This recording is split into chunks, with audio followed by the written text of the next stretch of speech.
জীবন চলার পথে কখনো নিজের সাথে কারো তুলনা করবেন না, অন্যের সাথেও নিজের তুলনা করবেন না।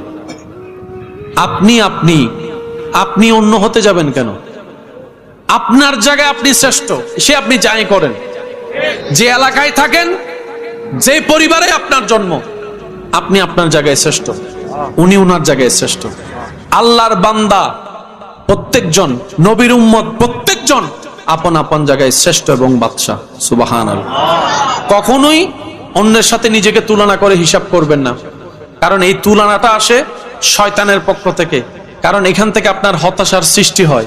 এই হতাশা শয়তানে এনে দেয় যেন আপনি আল্লাহর নাশুকরিয়া করেন। মাথায় থাকবে ইনশাআল্লাহ। কখনো কারো সাথে তুলনা নিজেকে করা যাবে। আপনি বলবেন আমি আমার জায়গায় বেস্ট, আমার আল্লাহ আমাকে যেভাবে বানিয়েছেন আমি সেভাবে শ্রেষ্ঠ। যতটুক পারেন আল্লাহর উপর তাওয়াক্কুল রেখে নবীর প্রেম নিয়ে জীবন পথে এগিয়ে যান।